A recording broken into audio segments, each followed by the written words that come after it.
Well, the bulk of free agency is over, so let's take a moment to see how the Bills roster lies today on the Brightside Bills podcast.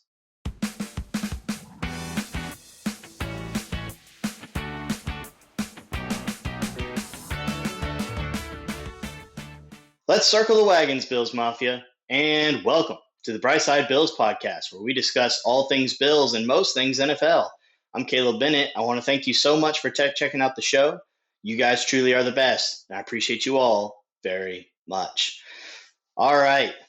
Free agency is just about done, or at least the majority of it is, and the draft is coming up fast, about 4 weeks or so until draft night.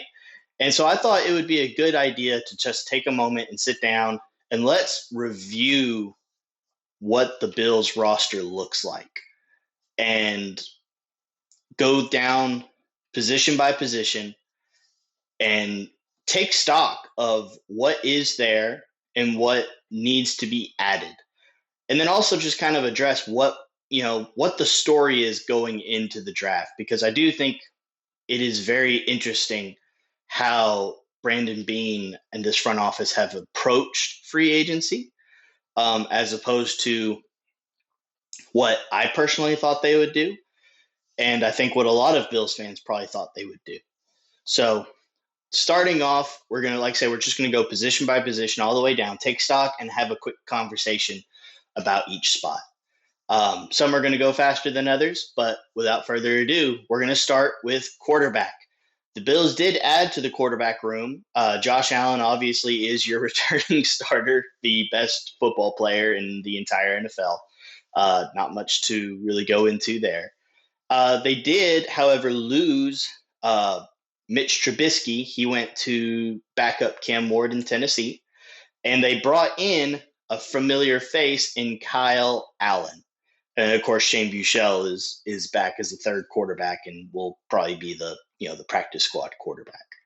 Not much to say about this room. You traded Mitch Trubisky for Kyle Allen. Tomato. I think it's pretty obvious they just want somebody that Josh trusts, that Josh can talk to in those quarterback room meeting rooms and bounce ideas off of. And I think that's what they view as the most important asset in that room as the QB2 spot. I don't think they want to waste a draft pick to go into that room and fulfill that role. And I wouldn't really want them to either, when you can be using those picks to fill out other needs on this roster. And plus, I don't really know if you want a rookie having to be the one that's like the backup to Josh. I know there's some people that are upset that they would like a higher quality backup, and I get that, but at the same time, like, there's not a backup quarterback out there that's gonna be able to do what Josh does. So I get the idea of wanting to maybe go after a higher valued backup quarterback in case Josh gets hurt. Maybe he can carry, but I think with us, it's the same with several teams that have super high level quarterbacks, like a Baltimore with Lamar, or like a Kansas City with Pat. It's like if the starter goes down, you're just you just are done. I mean, there's not much else you can do. I mean, Baltimore had it decent for a little while there when they had Tyler Huntley, who could mimic a lot of what Lamar did, but by and large, it's just your starting quarterback goes down, you're in trouble. So I don't blame the Bills for wanting to go and spend top dollar money to get a backup quarterback. So that's the quarterback room. Moving on to the running back room, a lot of chalk coming into this room, a lot of returning familiar faces, actually all of them. James Cook, your 2025 league leading rusher. Ty Johnson, still an excellent third down gadget back. And Ray Davis, still on his rookie contract, who was carving out a decent role on the kick return unit. His regular game usage went down, but we'll see if they want to try to involve him a little bit more or no. And then also Frank Gore Jr. is still on the roster as well and be your practice squad running back.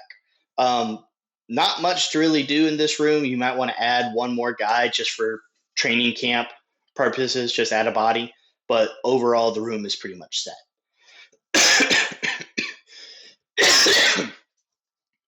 Moving on to the tight ends room, Dalton Kincaid, Dawson Knox, Jackson Hawes, all returning as your top 3 tight ends, and then Kaleki Letu as your practice squad bring up tight end.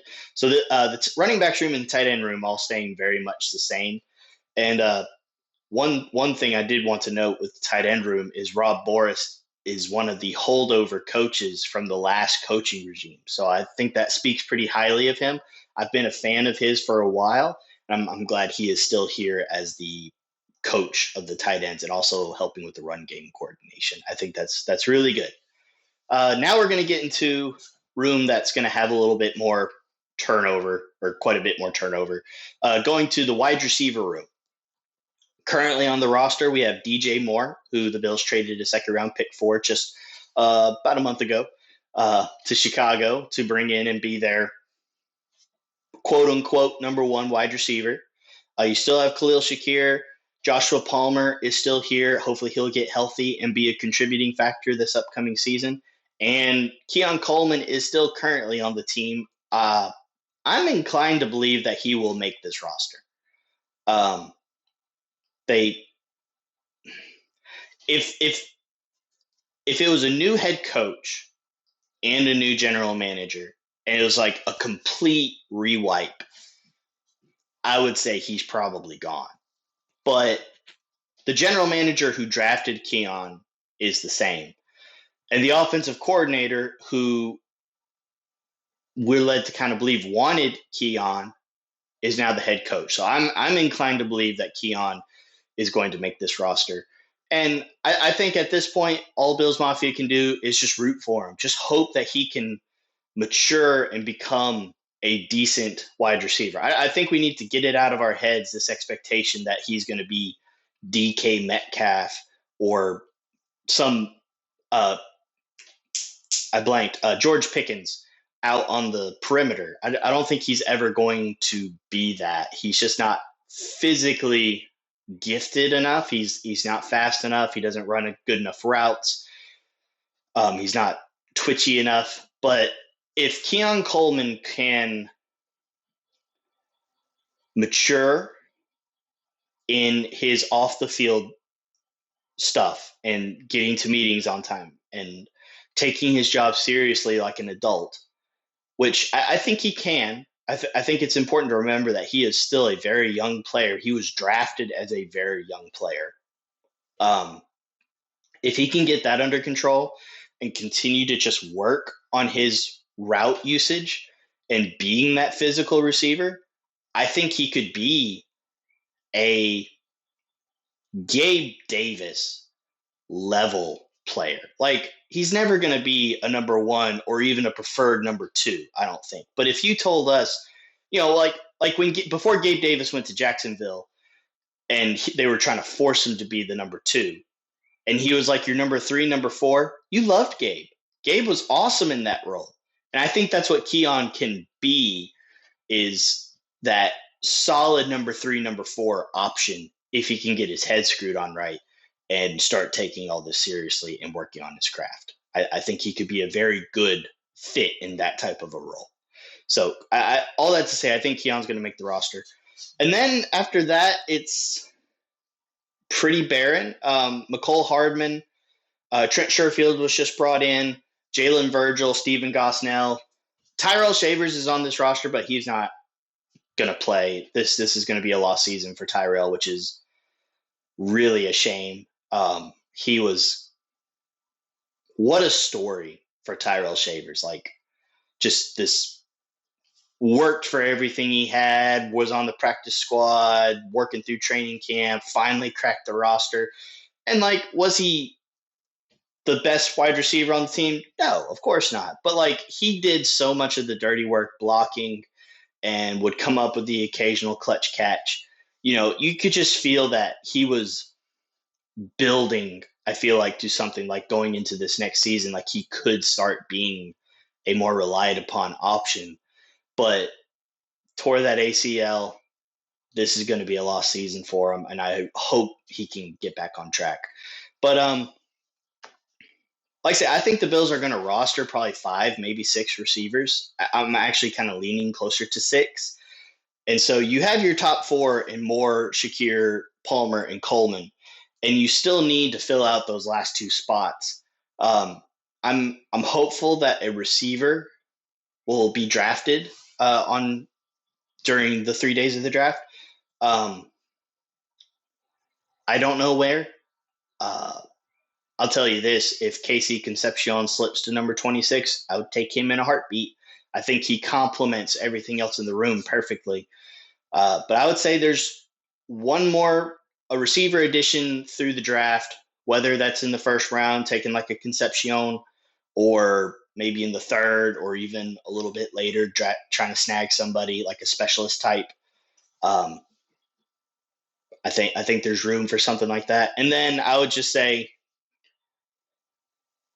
one of maybe Mecole Hardman or Trent Sherfield can claim that 6th wide receiver spot. And I know people are down on that idea, but like Mecole Hardman can be a serviceable depth receiver. As far as like he provides value in special teams, I know people are hung up on the fact that the one game he got to be the punt returner, he just made a completely boneheaded move and coughed up the ball and hurt the team. Um, and I get that, and that has to be fixed. But we can't pretend that before that moment he hasn't had really good ability as a punt returner, and also like decent ability as a receiver. So I think he has a strong case to make this roster as your 6th wide receiver who provides special teams ability. And kind of Trent Sherfield, I think, can do a lot of the things that Tyrell Shavers was doing last season, as that, hey, I'm not here to catch like a ton of balls. I'm here for blocking. I'm here for your big jumbo packages. And I can catch the occasional pass for you if I need to. Like that's what Tyrell Shavers has. I mean, not Tyrell Shavers. I'm sorry, Trent Sherfield has been throughout his career. So I don't think it's out of the line of possibility for him to come in and be that 6th receiver either. Moving on to offensive tackle, your starters are chalked up: Dion Dawkins and Spencer Brown. You also have Tylen Grable, Travis Clayton, the rugby player, and Chase Lunt. Your starters are set. I wouldn't mind trying to bring in some depth for that role, although I will say that'll kind of play into the next conversation with the interior offensive line. But we'll go actually ahead and talk about that. So your interior offensive line, you have Connor McGovern and Osiris Torrance as your starting center and starting right guard.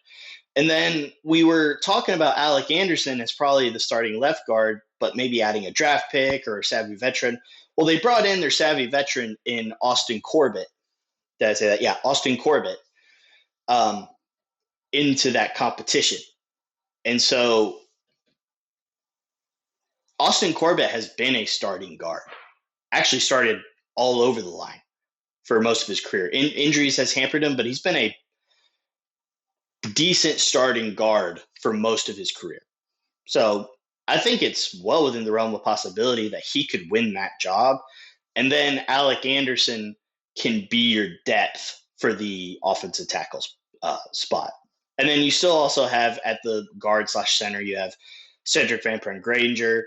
They also brought in Lloyd Cushenberry as a good depth role. So I think the interior offensive line, or the offensive line in general, looks pretty good.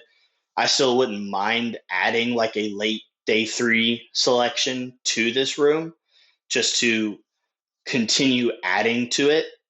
Buffalo's had a really good pipeline of offensive linemen for a while by doing just that. Hey, every year we're going to add 1 or 2 late, day 3 type draft picks to the room. So I would expect them to continue to do that.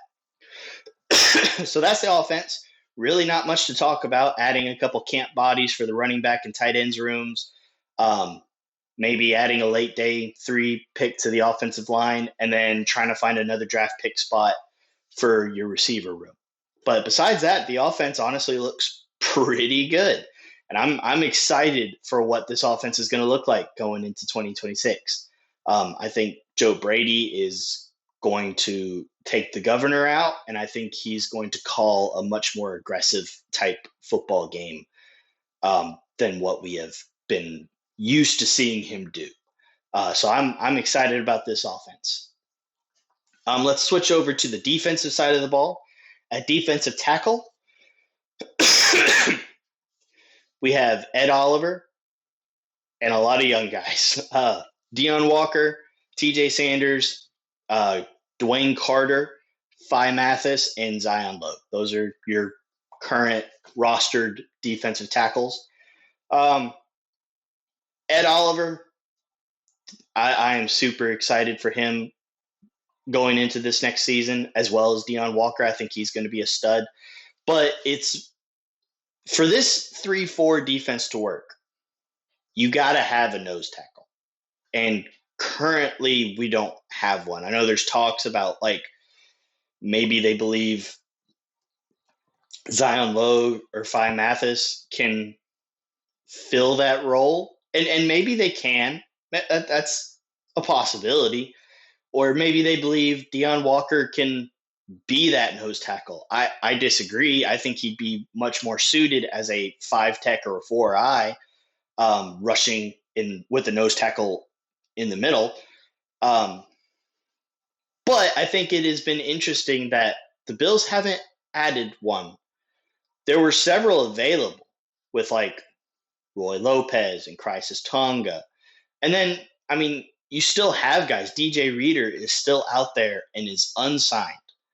And there's plenty of others as well. Greg Gaines, I believe, is the name of another one that is still out there, unsigned. So they've had their chance to add one of these players, and they haven't. So I don't know. It either means one or two things. It means, one, that they have faith in what is on the roster, that they believe Deon Walker or Phi Mathis or Zion Logue, or heck, last year they were talking about Dwayne Carter, can fill that nose tackle spot, or they have a lot of faith in this upcoming draft class, which I think is closer to accurate than my first statement. I've started watching a lot of defensive tackles films. There's a lot of really good ones that I'm super excited about, and I'll start making some content about some prospects that I'm super excited about. But all over the board, from Caden McDonald is a guy that I would love if he dropped to 26, grab him. But if that doesn't happen, all the way down to like late 3rd, early 4th round, you got guys like Dante Corleone that you could also probably snag, who could plug in and just solidify your nose tackle role. So I know I was one of those people that was really hoping they would grab a DJ Reader or a Crisis Tonga, but they didn't.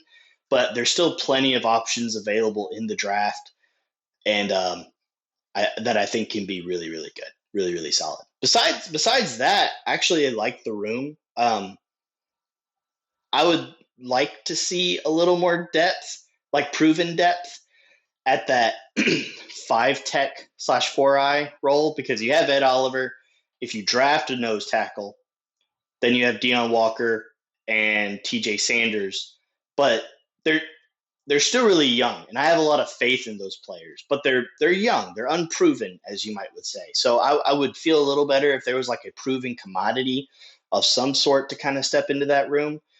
But we'll see. Another draft pick would not hurt. But if you're going to spend a draft pick at the D tackle, I would much rather get a nose tackle than another 5 tech or 4-eye. Moving on to defensive end / rush outside linebacker. You have Greg Rousseau, Bradley Chubb, who was just brought in. Michael Hoyt is coming back off of his Achilles injury. Landon Jackson and Javon Solomon. definitely could use some help here. Greg Rousseau, Bradley Chubb, Michael Hoyt. I am super excited about all of those players. I think they can all be phenomenal. But they're all, I don't want to say the same player, but they're all very, like, much more of your bigger players that are going to, like, play through your tackles, which is good. I think you would rather have that. I think you would rather have a surplus of that body style than you would the Javon Solomon body comp, which is much more of like a speed bend type player. Now, I still think we need a speed bend type player, and good lucky for the Bills fans, there's plenty of those guys in the draft as well, that I think could be taken anywhere from 26 to somewhere in the third round. There's quite a few of those guys that are that twitchy speed rush type players. I think you draft one of those, lock them into the room, and I think your room becomes to look a lot more filled out in that regard, as far as being able to throw different body styles at the pass rush to get results based on your opponent. Moving on to inside linebacker, Dorian Williams, Terrell Bernard, Joe Andreessen, Jimmy Charlo, and Keontae Jenkins. I actually don't have a lot of issue with this room. I know there's a lot of people that are like screaming, we need to take a linebacker, like an inside linebacker early in the draft, but I'm not against that idea at all. There's like I say, I've started to watch some film, and there are some linebackers that I'd be happy with. I think they would be great early, but I'm a lot more okay with this room than I think a lot of Bills Mafia is. I think Dorian Williams, this style of defense fits exactly what he wants to do, as opposed to Sean McDermott's defense. Not trying to say Sean's defense was better or worse than Leonard's defense, but every defense has specific types of players that they need to fill their roles. And Dorian Williams and Sean McDermott's defense was more of like a square peg in a round hole, whereas now he's moving to a square hole. This style of defense fits what Dorian Williams does best. I could say the same thing for Joe Andreessen. I think this defense fits him very well. And then Terrell Bernard, like, I get it. We're all very down on Terrell Bernard, including myself. I'm not his biggest fan right now. But we have to remember the injuries were a massive part of why he played so bad last season. And have to remember that as of 2 seasons ago, he was making a lot of plays. He was a good player. And so, and then also trying to remember that this style of defense is what he did in college at Baylor. He was a blitzing inside linebacker, and he did it very well. That's what parlayed him into being a third-round draft pick. So I have hope that he could come in to this defense and also be a very good player. Actually, I think Dorian Williams as your more role-specific run defender in the gaps type player, and then you could still have Terrell Bernard as your more rangy but still has blitz potential type linebacker, I think is a good thing. Like I say, I wouldn't be opposed. Like, you could sell me on the idea that, hey, Buffalo's going to draft CJ Allen with the 26th overall pick, and I would be okay with it. It's not what I would personally want to do, but I would be okay with that idea. But I'm a lot more comfortable with the depth of this room and the starter talent of this room than I think a lot of people are. Moving on to corners, Christian Benford, Max Harrison coming back as your starters. Dee Alford being brought in as your new starting nickel corner. And then it gets kind of rough. Dorian Strong, man, if he can come back healthy, I think I think he'll be a good player. I thought he showed a lot of promise in camp, and then a lot of promise in that week 1 game and then that neck injury just took him out. And we're still just unsure on if he can come back, if he'll ever come back. So that's just a big question mark right now. If he does come back, I think the room looks a lot better. But as of right now, you have to kind of assume that he can't. Then you have to Corey Couch, Jordan Hancock, a bunch of other kind of like practice squad guys. I think the Bills need to probably add another free agent type veteran corner maybe after the draft, but then also in the draft spend another late round pick on a corner like a fourth or a fifth rounder